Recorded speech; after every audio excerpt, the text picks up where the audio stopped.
Donc dans cette vidéo, nous allons vous présenter un protocole de rééducation par électrostimulation pour les suites d'une ligamentoplastie du ligament croisé antéro-externe.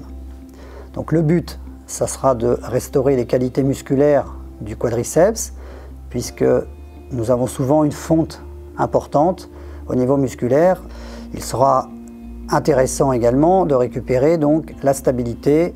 L'électrostimulation va nous aider dans un premier temps à redonner cette qualité musculaire et dans un deuxième temps, en parallèle à toute rééducation fonctionnelle proprioceptive, de faire travailler son patient avec les appareils. En revanche, il y a une chose importante qu'il faut prendre en compte. On a un greffon qu'il ne faudra surtout pas solliciter à cause du tiroir antérieur qui pourrait le léser. Donc on sait qu'on a une fragilité du greffon sur les 3 à 4 premiers mois. On a un processus de ligamentisation qui démarre dès la 3e semaine. Donc il faut être très prudent. Et c'est pourquoi, en utilisant nos appareils, nous avons un programme qui s'appelle LCA et qui va permettre de travailler sur une ligamentoplastie dès la 2e voire 3e semaine. Pourquoi on pourra travailler dès la 2e, 3e semaine? Parce que dans ce programme, nous aurons obligatoirement une co-contraction ischio-jambier pour prévenir le tiroir antérieur, puis quadriceps. Donc ce n'est absolument pas un travail en chaîne ouverte qui est fortement contre-indiqué dans les 3 premiers mois d'une ligamentoplastie, mais nous aurons donc une rééducation électro-induite. Le programme se déroule de cette façon. On va commencer par avoir obligatoirement une contraction électro-induite des ischio-jambiers et 2 secondes après, tout en maintenant la contraction des ischio-jambiers, nous aurons la contraction du quadriceps. Ce qui fait que quand le quadriceps va se contracter, il y aura la prévention du tiroir antérieur occasionnée par cette contraction, ce maintien des ischio-jambiers.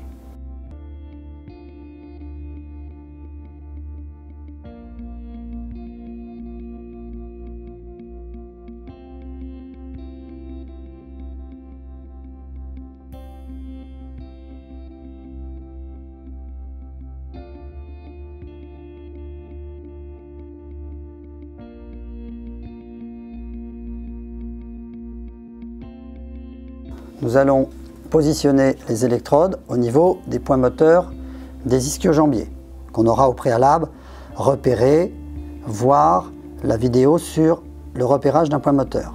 Nous allons donc poser l'électrode sur la partie médiale, puis latérale, et avec une grande électrode à l'extrémité du groupe musculaire, point moteur, pôle positif, pôle négatif.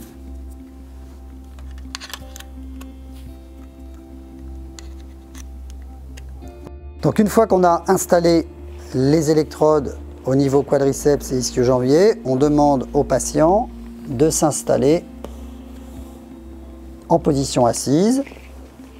On va positionner le coussin sous les genoux pour une position de travail quadricipital classique. Je vais revenir sur cette position de travail assise. On est à 60-70 degrés de flexion de genou, mais en électrostimulation, on peut commencer dès la 2e, 3e semaine. Si toutefois le patient n'avait pas ces 60-70 degrés de flexion, il suffit donc de régler le battant de la table et on peut travailler sur des positions angulaires beaucoup plus proches de l'extension. Le patient a ses 60-70 degrés et on va donc maintenant brancher l'appareil. On va donc utiliser le programme ligament croisé antérieur, donc LCA, et il sera très important de respecter l'ordre des canaux.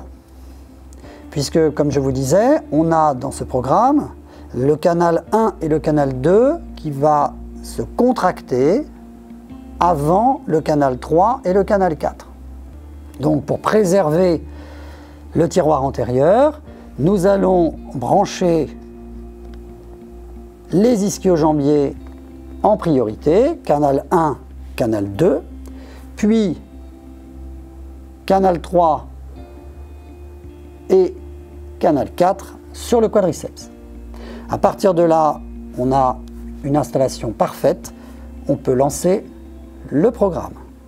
Le scan des différents groupes musculaires, donc qui va être un peu plus long puisqu'on a les canaux, l'ensemble des canaux utilisés.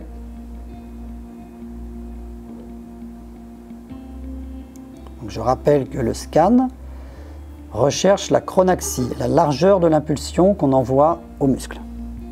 Alors contrairement à la rééducation d'un quadriceps, comme on a vu dans un film sur le quadriceps, il n'est pas utile de fixer le membre inférieur du fait qu'on va avoir la contraction des ischio-jambiers, qui va contrecarrer l'extension du genou provoquée par la contraction du quadriceps. L'appareil me demande de lancer les impulsions sur les ischio-jambiers, puis dans un deuxième temps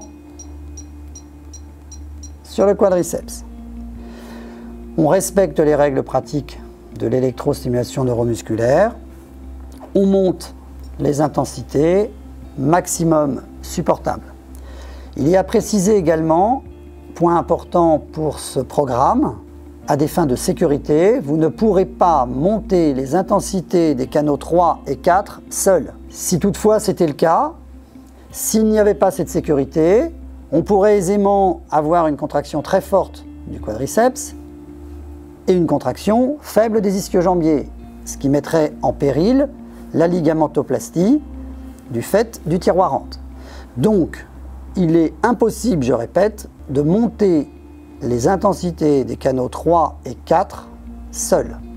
Donc ensuite, nous avons notre cycle de contraction et on remonte régulièrement dans les intensités.